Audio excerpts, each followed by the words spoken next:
Hey everyone, you're listening to the Mount Rushmore podcast. I'm Jeff, and I'm joined as always by my good buddies Richard. Hello. And Michael.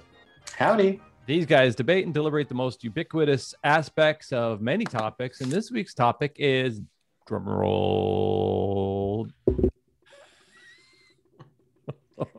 Oh my god, that drum rolled off the stage. The Mount Rushmore of the songs that changed your life. Richard, I know you're a music fan. Why did you choose it like this? I'm not 100% certain why exactly. I think I wanted to find out. I'm curious. I'm always interested to find out how songs kind of impact people. Yeah. I can tell you that all my songs come from very much, for the most part, junior high or high school. Oh, cool. Maybe a little bit into college. Because I think for me, that's the age when music meant the most to me. Yeah. You know what I mean? That's when music was like my life. Yeah. And so much of who I was and who I identified as was wrapped up in my taste in music and what music I listened to. Mm-hmm. So it was very integral to who I was. And I think that allows certain songs to sort of sneak into your kind of life in a way that maybe doesn't happen when you're an adult, because you've got so much other shit going on. It's kind of hard for a song to break through that, you know? Mm-hmm. I had, when I was putting together my list, I almost had the opposite. There was only one song from like growing up from before college that really kind of stuck to me as a song that felt important, or it felt like it like marked a time in high school. The rest were like these even post-college years. So I think it will be interesting to have this this talk to see what was the aspect or what was the feeling that you felt like it changed your life or marked. For me, a lot of them kind of marked a change in my life rather than changed my life. And I don't know how to, it was hard for me to kind of, music when your life changed. Yeah. Kind of split that difference. Cause I don't know. I wasn't sure if there was a song that I was like, I heard this song, so I must X, Y, Z. I know that Richard, you tend to be a little bit more musical in nature, having studied music, having played music, having kind of written music and stuff. So maybe there's an aspect of music actually, I don't know, physically affecting you, but doing something like that. But it'll be interesting to get into it. Oh, cool. Yeah. You know what? The topic isn't the painting that changed my life or the ballet that changed my life. So it's fascinating for me to examine how music shortcuts some of our logic centers and gets to that emotional place, or that pushes that button that can transform us. And maybe we can give some examples as we go along. So Richard chose it. Michael starts. Okay, so mine were I have mine listed in chronological order of, I guess, importance in life. And so the first one is a song called Leash by Pearl Jam from the album Versus from 1993. And a snapshot of me at that age, I was 14, 15 years old, really starting to get into comic books. I don't think I quite had a weekend job then. I might've been a little too young for that, but I was spending a lot of time reading comics, a lot of time being like kind of probably unnecessarily angry, as we all are at 14, 15. I don't remember who I was angry at, but I remember that I would strap on the Discman, put on my little headphones, clip them to these giant green shorts that I had, and get on my rollerblades. And I would just go like rollerblading just to like get out energy. I mean, I ended up. Did you do any rad moves? I was not part of the radical asphalt capital of the country or anything like that. I didn't do any. I couldn't skate backwards or anything. Basically, I skated angrily down the street to Pearl Jam's Leash, which is just a song that just like, I think it might be either the last song or the second to last song on the album. And it's just, like Eddie Vedder screaming through it. Like, well, we'll play a clip from the song. I don't know why the extended pause, but, and nice. and then you know, I would be like skating angrily down like the sidewalks of like Studio City, which is like the nicest neighborhood in the valley, down to Ventura Boulevard, and skating down Ventura Boulevard to, you know, get ice cream at Baskin Robbins, and like and rent anime like Bubblegum Crisis and Appleseed and Tank Police, and just like, you know, Akira. I would go to rent anime, get a pint of Gold Medal Ribbon ice cream, and then angrily skate home.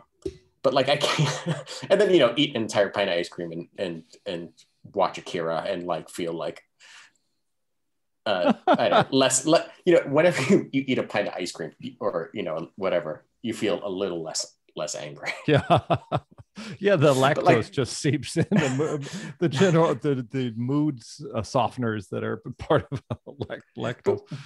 But whenever I hear the song, it's when this takes me immediately back to wearing like a giant shirt with Venom on it from Marvel Comics, and like my hair a little bit longer, and giant green shorts and rollerblades with wheels that need to be changed or rotated, and no brakes on them, and just like not wearing the proper like wrist guard protection and protecting, just because there's no time for that. You just angrily skate to Pearl Jam, and it's just like up, and then eat ice cream. So what was the transformation that took place? What was the change? I don't know. I think it let me feel like a sense of freedom or something like that. There was something that it's one of those things that like it gets it out of you. Oh yeah. And at some point around that time, I remember I was like, you know, I was a teenager and I was angry at my stepdad I was never angry at my dad or my mom. My parents split when I was like 10 or 11, but I was angry at my stepdad. And at some point I just decided, oh, well, I'm not going to be angry anymore. And I don't know if I've really been angry since in that same sort of teenage way. I just kind of like adopted like everything's going to be okay. And I don't know, maybe it's all jumbled together, but I think that there's something about it, about that song in particular, that represents like this song can be mad for me. There you go. Wow. That's a cool snapshot. It also seems like you're in a James Spader teen movie or something like that, or like you're a character in a John Hughes thing or something, or like Crispin. No, who's the other guy? Not Crispin Glover. John Cryer. John Cryer could maybe play you as his character. Slam my fist against the wall as Molly Ringwald when. Yeah. Have you guys heard that podcast? I forget where he tells a story where the Run DMC rapper Daryl DMC McDaniels was on tour in Japan, feeling very suicidal, legit suicidal. No, this is not joking, suicidal. And he hears the song Angel by Sarah McLachlan in a cab and becomes obsessed with that song and listens to it on repeat to keep him feeling calm and serene. And it prevents him from committing suicide. Kind of unexpected. I thought that song was just for dogs. Yeah, I thought it was just for pennies a day. No, that's the song. The song just for dogs is Leash by Pearl Jam. Leash. There we go. Man, Freddie, what's your first choice? All right, I'll go chronologically as well for the most part. And my first one is Devo's cover of the Rolling Stones' Satisfaction. Oh, awesome. I remember first coming into contact with this at my cousin's house, actually, for some reason that his whole family were really into Devo when I was like 6 or 7. And I remember them watching this music video. And if you haven't seen the music video, it's weird in the same way that every Devo video is weird. Yeah. You know, it's got Boogie Boy sticking a fork into a toaster. It's got, you know, this punk rock kid like having these herky jerky flopping on the floor dance moves, and just all kinds of weird stuff is happening. And Devo's up there with their like homemade guitars, and it just, everything about it was off. Yeah. Like it's only Satisfaction because the lyrics are the same. Like the melody is different, the lead line of dun, dun, dun, dun, dun, that's not in there until the very end. Mm-hmm. It's such a weird, just everything about it, like I said, it's just a little bit off. And I think that was the first time that I started to realize, oh, music doesn't have to be just very nice and simple and just pleasant melodies and everything like that. That music can be weird, and weird is good.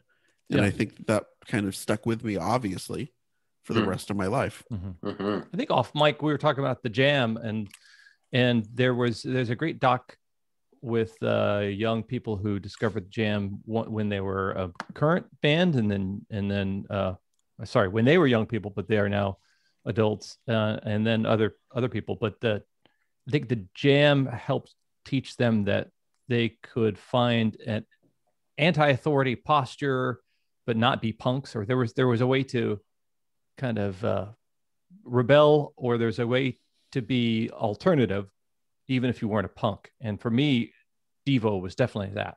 Like, they were weird. They weren't cool. Yeah, for sure. That was very much part of their appeal, was if you were, a nerd or someone like that, which I absolutely 100% was when I was 6 and 7. Yeah. They were nerds, but they were still up there making music on stage every night and being cool ass rock stars, even though they were dorks. So there was something about that I assume was probably appealing to my wee brain. Mm-hmm. And the change, what was it? Like, what after this you're different how?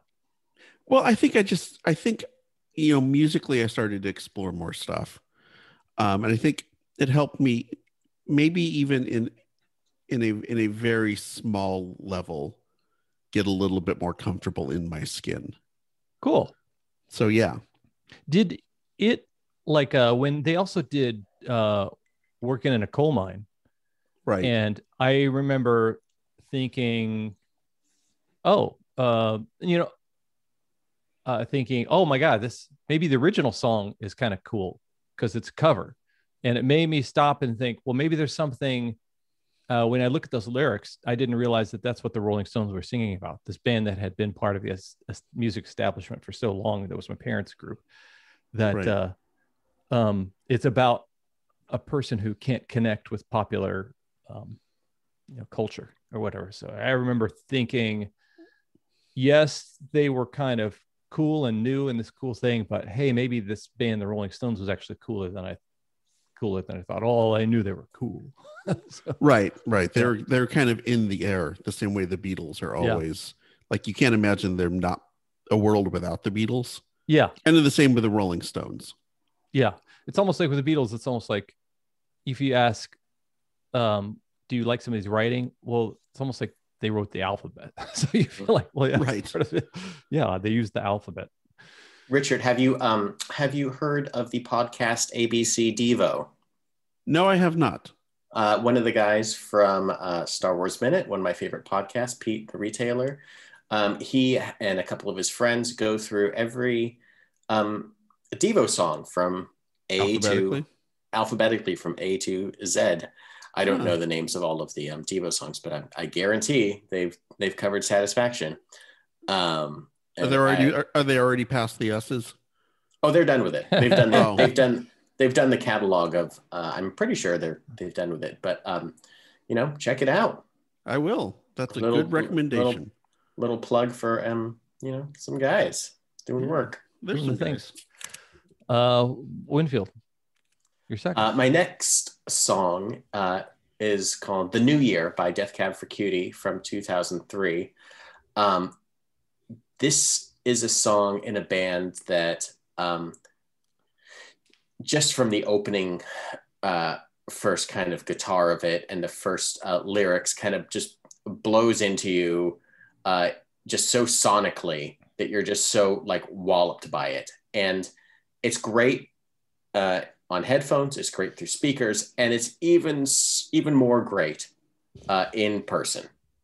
And the reason I bring this up is I saw them for the first time in Seattle in like 2002. I just moved to Seattle, and I wasn't a big concert person. I was looking just now through the list of, I have like a list of concerts that I've ever been to with set lists and dates and all that stuff.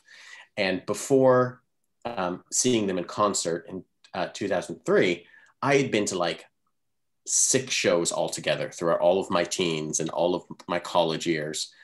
A couple of them were kind of like big concerts, like a Lollapalooza when I was like 15, 16, or like Bumbershoot in Seattle, just kind of like those kind of big festival-y type things. But I'd never been one to go to concerts. I don't know if I was more of a homebody or just more not really comfortable around crowds. But I fell in love with Death Cab for Cutie, just listening to them on a CD, and then saw them play in concert and was like, oh, wow. I didn't know that what I heard like on the CD is so different and so vibrant live. Like they're such a different band. Like they sound, their live performance, it is just so thunderous and energetic. And when this song came on, when they were playing in the early days, it might even been before the CD was released, it was just like, oh my gosh, I need to see more live music. I need to go see more live bands. I need to go see this band 4 or 5 times the next year. I need to go experience music live more often and more of it. And ever since then, and I think because of this song, because it hit me so like just viscerally, was like, oh God, other music can be like this too. Other bands, cool. Other live music can be like this. And that was something that I didn't really experience as a teenager. And it was just like something that like, now I'm 22 years old, 23, and I can afford $15 for a show. And I can afford to go, especially living in Seattle at the time, I can afford to go down into the downtown and see all these bands that come through here. And it's just like, oh, this is amazing. And I just, since then I've been to dozens and dozens and dozens of concerts. Mm-hmm. And it's just like, oh, because of this one song, it's this one band who is so different. I think what had happened was just such a stark contrast. It was, this band is so different on the CD than it was live. And it was like, oh, what else am I missing? Oh, it's cool. So the change was Michael sees more live music, or just let you, and also the experience of live music is so different than the experience. Because I think the experience of listening to music is usually pretty singular. And when you're amongst a crowd of people, you kind of vibe off of them, and you kind of experience a different energy, and that I just really hadn't taken in before. It was just like, oh, it was just one of those things like, I need to do this more. Oh, that's super cool. Manfredi. Oh, no, it's break. It's break time. No. It's my second one. You're correct. Break. Okay, you go ahead. We'll go on break. Okay, that's fine. I'll just talk to myself, which I'm kind of used to at this point. What do you got? All right, my second choice is Blitzkrieg Bop by the Ramones. Oh, fun. I chose this one because this was the first rock song that I learned how to play from start to finish on my bass. Nice. When I was probably 12 years old, I want to say. And the Ramones were always kind of around. My brother was a big fan. So as we've talked about on the show, I kind of picked up a lot of my musical taste from him. And he actually had played bass in a punk band for when he was like in high school. So that's why I started playing bass, was because it was the instrument that was just happened to be laying around. And, you being inexperienced with it and trying to figure out stuff for yourself, picking up a Rush song is not going to work. Yeah. To try to learn bass. Got some Stanley Clark albums if you want. Yeah, Jaco Pastorius or something like that. But a Ramones song that basically has 3 chords if you're lucky, and the bass is just playing straight 8th notes the entire time, is something that even a 12-year-old can figure out. And flash forward a couple of years, freshman year of high school, I have won the job as the bass player for our school jazz band. Nice. And I set up for the first rehearsal with the drummers, who were all a couple years older than me and like super cool kind of rocker guys. And as a warm-up, I just start playing the Blitzkreig bop bass line. And the drummer kind of perks up and starts playing along with it. And we go for about 30 seconds before our music teacher tells us to cut out that racket. I love it.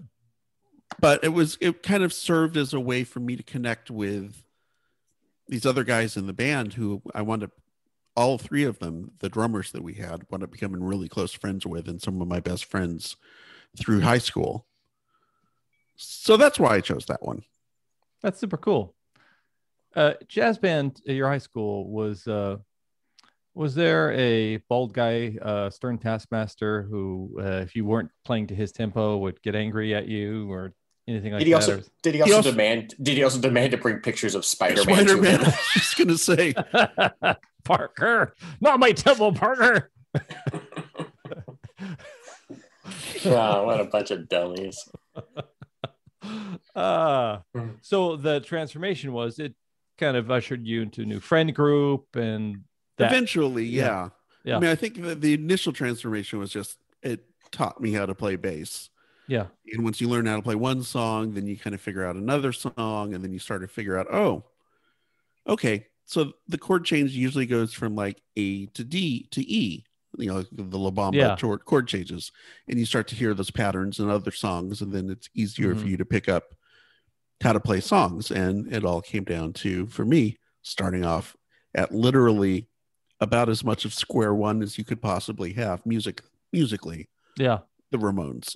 And there was a doc about the Ramones where they traced their path across the US in their first tour, and everywhere they went, somebody started a band, pretty much, you know. So it's I mean, yeah, it's pretty much I always found it was interesting that the Dee Ramone, who was the bass player on that, was originally the lead singer, but he could not. The reason Joey became the lead singer was because Dee couldn't play bass and sing at the same time. How do you like, that was just too much for him. So get the gargoyle on stage. I felt like Dee among a group of eccentrics was maybe the weirdest one in the end. Just kind of a bizarre personality. Didn't he have the hip hop? He cut a rap album or something. Dee King. Yeah, and it's awful. Yeah, please listen to the bizarre albums about that one. It's a particularly good one.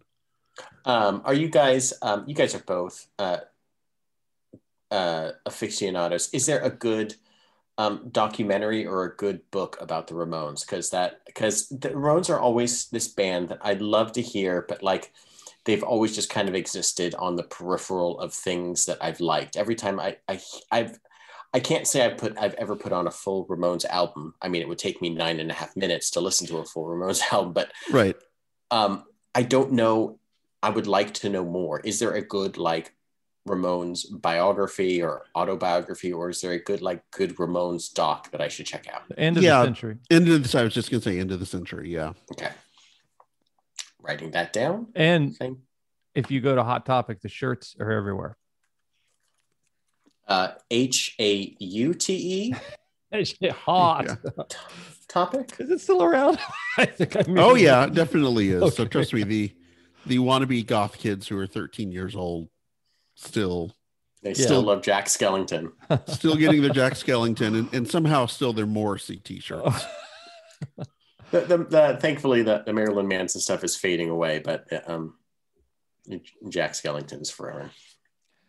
Okay, we are at our halftime at this point. I'm going to implore you to, follow those podcasts that we talked about. The ABC Devo, what was it? Michael Winfield? There was a... Devo. ABC Devo, yeah. ABC Devo. Sounds like a cool podcast. And what was the other one we were just talking about? We're just talking about bizarre albums. Bizarre albums, yeah. Also him. He's Tony Thaxton. Tony Thaxton, he's part of the Star Wars Minute universe too. Tony and the Thaxtons has done music for that's cool. Star Wars Minute and all those guys, Yeah, so there's a lot of great podcasts to explore, but we have a lot of great podcasts in our catalog that you can explore. Go back and listen, download, rate, and review. We've probably talked about all the things we talked about tonight in previous podcasts, or mentioned them or in another iteration, and analyzed them from a different perspective. So if you like what we talked about tonight, there's more of this in our catalog, and we would love to be encouraged by you. Your opinions mean much to us. So were you to go back and leave a review anywhere you get podcasts, you can write down what you think about them. We'd love that information. And then you could also get in a conversation with us out on Facebook, Instagram, Twitter, and coming soon, TikTok. We were going to dance our podcast every week. I haven't told the guys. Oh, yeah, really? We're going to dance it. What's happening? But right now, Jeff Hopkins is going to go through his top 2. Ooh. And the first 2 that I have on my list, Jeff Cast, are 2 songs that I heard first while I was unconscious. So these songs had a huge impact on me because I was sleeping when I heard the first part of them. On my clock radio. Was it I Got You, Babe? And then you were stuck in the same day for 1,000 years. Oh my God, I feel like that's my life. Stuck in 1,000 years. That's his podcast. Oh my goodness. Don McLean, Starry, Starry Night. Somehow I'd heard The Day the Music Died 100 million times. And before I heard Starry, Starry Night. And then I heard it literally while I was kind of asleep. And then my clock radio turned on when that song started or something. So I was in a very receptive mood between sleep and wake when I heard it, and then realized, oh, this is a song about a painter. Hey, that's cool. You can write popular entertainment about stuff that's a little bit esoteric and communicates emotions and conflicted emotions too. This gentleman, Vincent, didn't have such a life that didn't dwell in recognition, but had a lot of pain. So I thought that was kind of interesting. And then a lot of people don't know that the theme song to the Teenage Mutant Ninja Turtles, yes, it's about 4 Teenage Mutant Ninja Turtles, but it's really about these 4 Renaissance painters. So if you really listen to the music, it does talk about how Michelangelo is a party dude, but the party dude was Michelangelo the painter. It wasn't Michelangelo the turtle, which a lot of people think, You thought it was about the main characters in the show you're about to see. That's right. Next time you listen to that song when it comes on the radio, when you're half asleep, Jeff. Yeah. Think about the further implications of what Raphael is doing and how Donatello is a scientist. I thought John Lennon was talking about politics in Britain, but he was talking about Charles Manson when he's saying Helter Skelter. He was talking about Voltron. He was talking about Voltron. That's different. Okay. Totally different. And the other one. Everybody wants to rule the world. Tears for Fears. And that song came on when I was asleep. I woke up sitting on taking an afternoon nap in front of Martha Quinn, and then I doze off and come up to that song. So those songs changed my life in that I went from sleeping. They changed me from being asleep to awake. A bigger change you cannot imagine. No. Yeah, that kind of change you don't get except daily. All right. So Michael Winfield, what's your third choice? Okay, my third song is a song called, hold on, let me get the full title pulled up. It's called One by U2. It's called Pomp and Circumstance. By the time the song was over, my parents kicked me out of the house. The song is Pomp and Circumstance, the song that introduces the Macho Man Randy Savage into the wrestling ring. What an asshole. How great is that guy? Rest in peace, Macho Man. No, the song is Neighborhood Number 3, in parentheses, Power Out by the Arcade Fire from the album Funeral. Now, this is a song that came out in 2004, and I first heard it sometime in 2005. I had a friend who I was an old buddy with on like from a few years before, not an old buddy, like a 2-3 years before, when we were like pals on the Real Ultimate Power Ninja forum. And he was in Canada, and we were like emailing back and forth, and he's like, oh, you had a friend. You had a friend in Canada. I had a friend. Sure. His name is Kevin, not Calvin. Kevin, which is how you know it's Kevin, which is how you know it's Canadian, because it's just fucked up. It's almost normal, but not quite. But my friend Kevin, he said, "Oh, you have to check out this band, Arcade Fire." It's like, okay. And I really like this album a lot. Flash forward like 6 or 8 months into the year, maybe September, October, and my relationship with like my first wife had fallen apart, and I was listening to this album like over and over on repeat. I don't know if it was just because the title of the album was Funeral or if I just love the music, but I have such distinct driving through the hills of Laurel Canyon, driving like over Laurel Canyon to go like commiserate with my best friend Julie, who lived in LA, who lived in like city side, and just listening to the song. It almost has a Pearl Jam Leash sort of driving quality to it, where I just needed to drive and get out and be anywhere else but home. And this song just reminds me of like this very volatile time. And it was one of those things that I needed to listen to this. I needed something to propel me out of like this like devastated emotional state.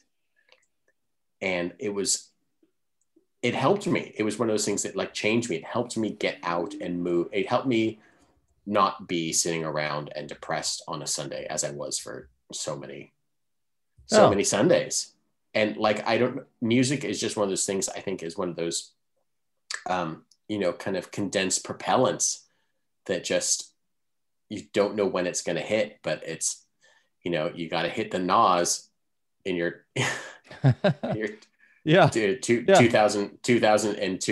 2001 Honda Civic, literally, and get out and drive the same way that I used to need to get out and drive to, or get out and rollerblade to Pearl Jam. It just had transferred over in a certain way. And I think that, I don't know, there's, I think there are just certain songs that just like, I cannot think of that song and not think of like this, like emotional, destructive time in my life that was like, oh, this is what got me out of the house. This is, I had to just, this is what got me to move and got me to do something different that wasn't, being stagnant. Oh, that's cool. It kind of rescued you, because you could have been in a worse place.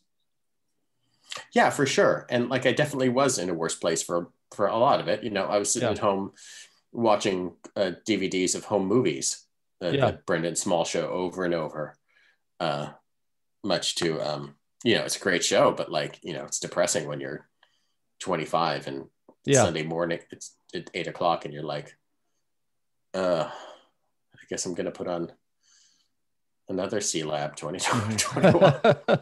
Do you wonder if is there a chicken egg thing? Sometimes I wonder, could it have been any song? And like there's times when I listen to that song and I go, why?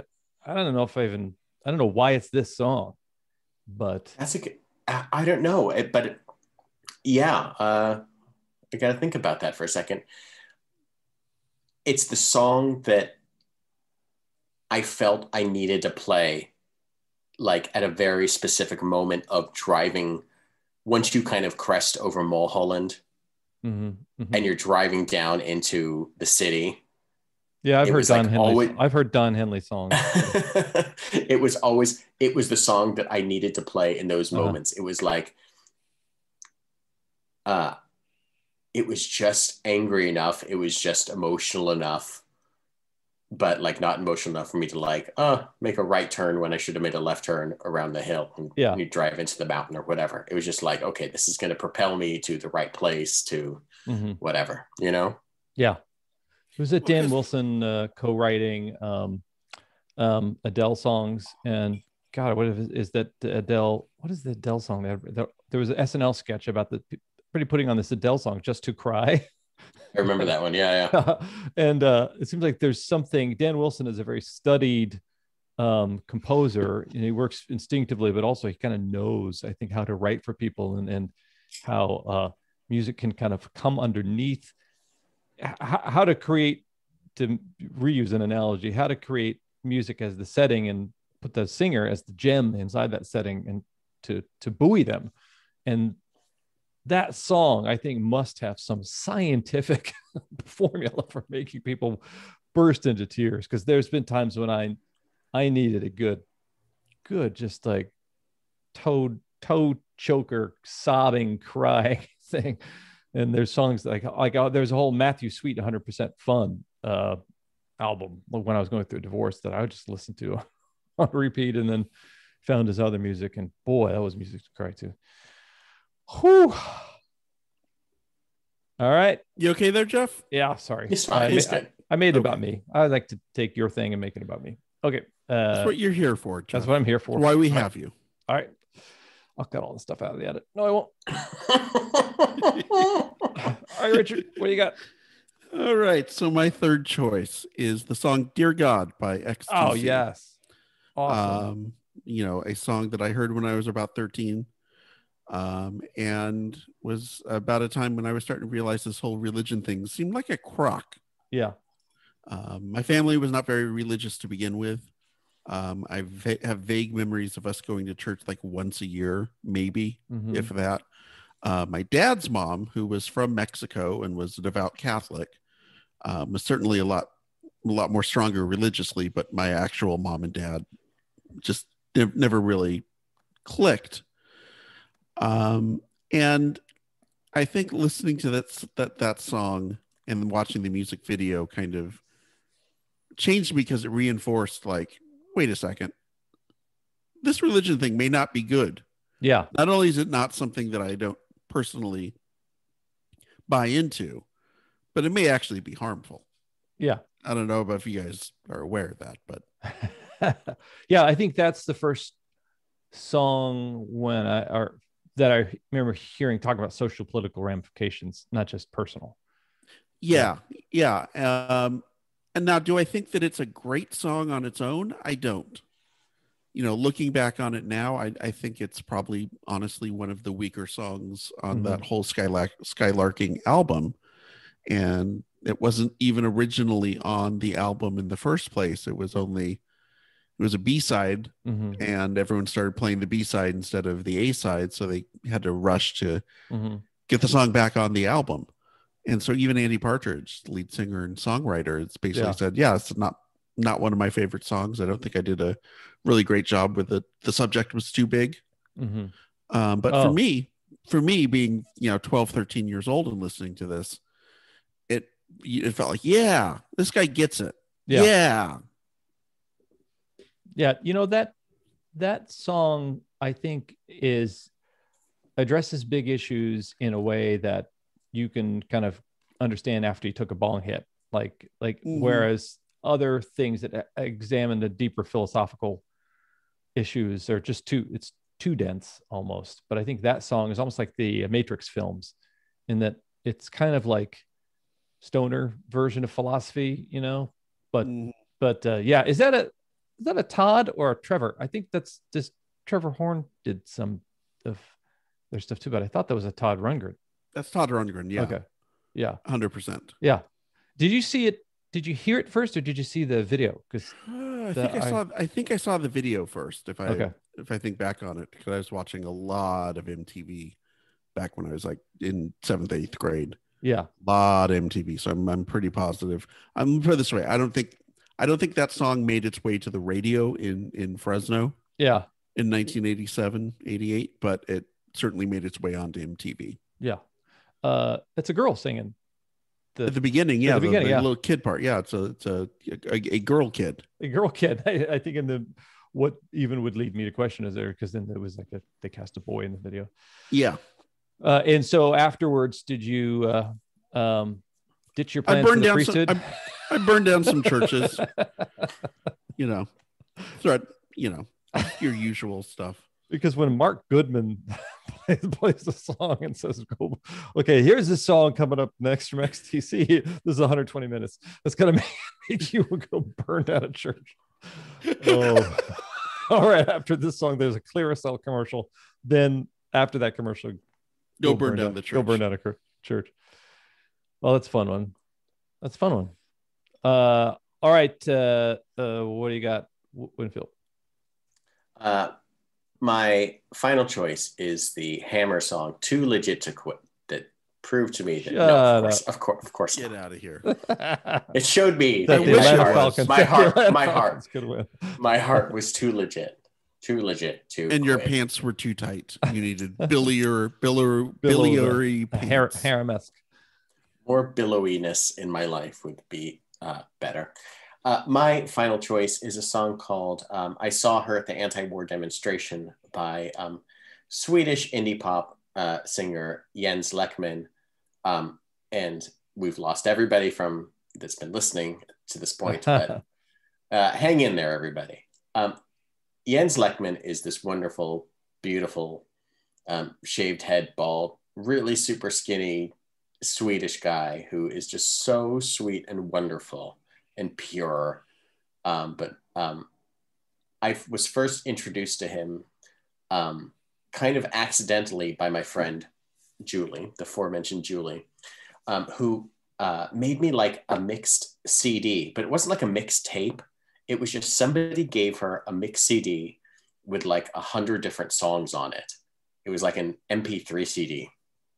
And she kind of just passed it along my way, and I downloaded it to my computer and just had like 100 new songs. And a lot of them I don't really remember. A lot of them are just kind of like weird, cool songs. And this was probably right around 2006, 2007, maybe 2008, something like that.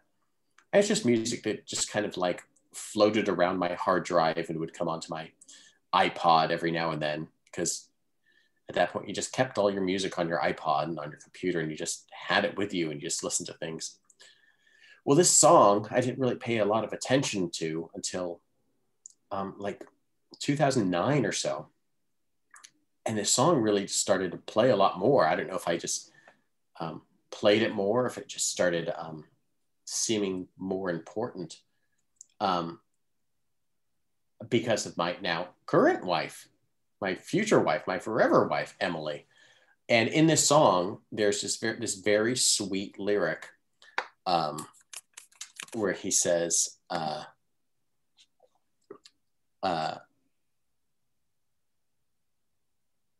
with love enough to feed family, I just want to feed Emily with lukewarm English beer and vegan pancakes. And this is just this song that I have forever linked with my darling Emily. It is just so ingrained. This song comes on and it is just like, oh, this is the sweetest, most perfect, most wonderful song that I can't hear without thinking of her. And I don't know if these are, a lot of the stuff that we've talked about are, the subject was songs that change your lives, but these are more like just songs that are integrated into like these moments of our lives. And I remember playing these moments of playing like this song and this artist for Emily. And it's just like, oh, we are just like joined at the hip now forever because of this guy's music. Ah, that's so cool. And it's weird because like, I don't know. I've never had that. I've never had like that. He's such a very specific if someone's song, like Richard, you joked earlier, if someone's song was like One by U2, you would be like, okay, all righty. Right. There's something, and maybe there's like a slight kind of like, that kind of indie rock snobbery-ish about it. Maybe he's so like low key and low on the totem pole that like there's a little uniqueness about it. But if your favorite song as a couple is like U2's One, you're just like, yeah, maybe listen to different music. Well, also maybe that shows that you're not actually listening to the lyrics.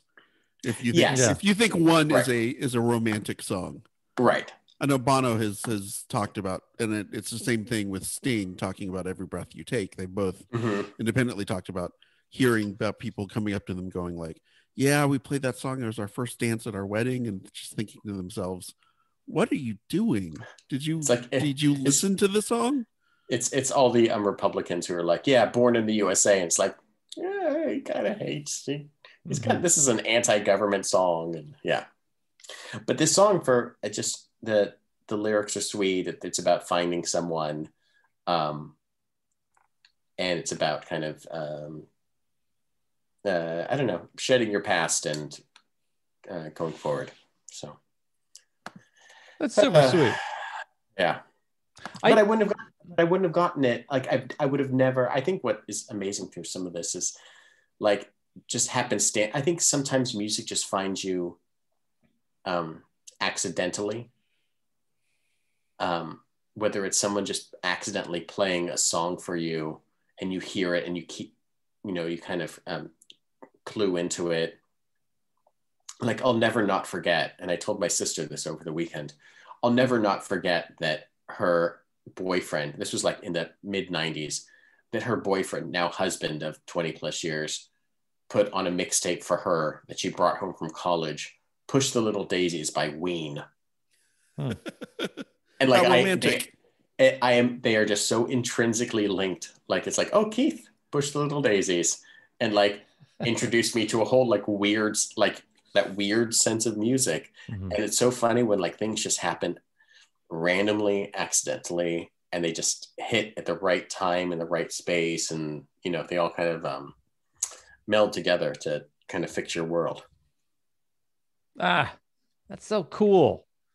That's so cool. I think for other people, I envy other people for whom music is even more important than myself. And then other things like food. Food is amazing. Why don't I care about it? I just don't care. It's just like if it's warm, if it's Taco Bell, if it's from a we know if it's Taco Bell, Jeff. I can't wait to have a party and have you bring over a box of 12 tacos again. That's when we know that the pandemic is over. When Jeff shows up to a party with a 12-pack of tacos and then leaves after 15 minutes. That is a passage in the New Bible. And then they knew that the pestilence had disseminated. The crave case was delivered, and then the interloper had vanished. But then like I think some people feel it, that the people who do play one at their weddings, they love it too. They just don't scrutinize it as much as I think other people do. And I was like, when I was drinking, I was like that with wine. Hey, pass the wine. Do you want red wine or white wine? Yeah, sure. I'll take it. You want a Merlot? Do you want a Chardonnay? Yeah. What are you looking at here? I said the one that's open. Yeah, you heard me say wine, right? Here, top off this glass. That's Yoo-hoo. That's Yoo-hoo milk water drink. Okay, put some wine in it. I think it's good that it's important. I envy those people that have such a rich thing, because you get so much from it. I think you have such a discerning palate from it. Okay, Jeff's third choice. September. Speaking of mixtapes, September Girls, by Big Star. And how many of us have put that on a mixtape or something like that? And how pissed was I when a large entertainment company should be named nameless, that's name rhymes with Schmicky Schnauz Schnizni, put a cover of September Girls in some show called Stargirl that was like another manic pixie dream girl story that they put on Disney Channel or streaming or something like that. It's like, no, like the Ramones, they didn't die in obscurity, but they didn't die wealthy. And there's so many people making so much money on these people. Like Alex Chilton didn't die wealthy. So don't take his music and like, you don't, at least not that one. Like, don't take those things. You can take Out in the Streets and make it the 70s show song. Yeah. Well, and the thing is, that director or producer or whoever got that song in the show is thinking to themselves, I did a great thing. Yeah. I'm exposing this new generation of kids to September Girls and what a great song it is. Maybe that is a good thing. I don't know. Yeah. Yeah. Like John Mayer may have led 1,000 people to BB King, or something like that. Or no, that's still not a good enough excuse for John Mayer. No. Okay. All right. But yeah, maybe that does leave breadcrumbs that take somebody to a place where they might enjoy maybe a less watered down version of the stuff. But yeah, so there's that. Okay, and Richard, no, wait, yeah, you're fine. Yes, my final choice. I went back and forth on this one. This one, I kind of like with Michael. I'm kind of bending the rules a little bit in terms of songs that change your life. Certainly this is a song that I have a deep connection to, and I think through this song I helped me forge a connection with a group of people. The song is Deadbeat Club by the B-52s. Oh, fun. Okay. And I had a certain group of friends in high school, different than the drummer friends, who were kind of on the outside. They were not the cool kids, and I loved hanging out with them. And we would go hang out. We found the back entrance to Burris Park, which is this big like rural park out near Kingsburg where I grew up. And there was obviously at night they close up the park, but we found that if you go, there's like a side road that would take you, and you could get to like the back entrance that's no longer used, and it was totally empty, and you had basically this whole wooded nighttime place all to yourself. And it was just so many memories of just kind of hanging out, talking about life, big picture stuff, talking about religion, talking about our families and just everything else. And this song is a song that we would all I remember us singing on more than one occasion, because it just felt like it was, yeah, they're talking about us. I think everyone, if you grew up around this time, at some point thought, yeah, this song is kind of about me and my friend group. And so that's why I chose it. That's super cool. I feel like that B-52s have a couple songs about like outsider weirdos getting together in a love shack or something right at a strange beach. Right. Like, where there's strange animals in the water. Yeah. And I also I do love this song just because Fred Schneider has nothing to do in the song. Like it was clearly written without him. And then they realized, oh shit, we already did Rome, and that doesn't have any Fred Schneider. I bet Fred's going to get pissed if we have another song where he doesn't do anything. Yeah, just let him shout Deadbeat Club every once in a while. Deadbeat Club. Deadbeat Club. So I appreciate that as in terms of the song. But no, it really captured, even though the song itself is about a slightly older version of a friend group, probably more in college, looking back at that. It was still something that connected with me in a very visceral level. Right on. All right. Okay, my last entry, The Crane Wife. I think it's number 3. That's the first one on the album. And holy shit, I was jogging at night trying to be not fat, and it I think an AC/DC song or some loud song had played before this, and then this little song comes on, and it just really was that the second? Wasn't there one that's kind of like the sequel, like the evil side? Like there's always an evil side of a December song. Yeah. Well, anyway, yeah, and it was just a kind of about toxic male selfishness, and I think that wasn't too long before I quit drinking. Oh, talk about toxic male selfishness. Go check out the Rake song. Oh yeah, from whatever that their kind of conceptual like big Broadway type album is. Okay. I remember playing that song for I was driving down with Emily, and our friend Ashley Lovesmith to Disneyland and played their Rake song, and it's all about like this guy whose wife dies and he murders his children because he just wants to go back to being a bachelor. And they're like, we don't want to listen to this anymore. And it's like, are you sure? It's kind of a banger, but okay, I get it. You know, you don't want to hear about like drowning your baby in the bath. Whatever, that's fine. I feel like December songs are ripped from the headlines of a newspaper in a depressed mining town in 1842 or something. It would be like a depressed, like the ocean is dried up. Yeah. Oh yeah. Yeah. But go ahead. Sorry, I've hijacked your hazards your of love. The hazards of yes. love. Yeah. Yeah. No, it's yeah. No, but it ain't about me. It's about you guys and me judging you. No. What happened? You were listening to AC/DC and then it just a song came out of nowhere. For me, songs that I don't have any plan on listening to, they just kind of come out of left field somehow. I have no preconceived notions about them. They kind of cut around any kind of judgment I might have. Sometimes there are songs in a genre that I wouldn't probably listen to. And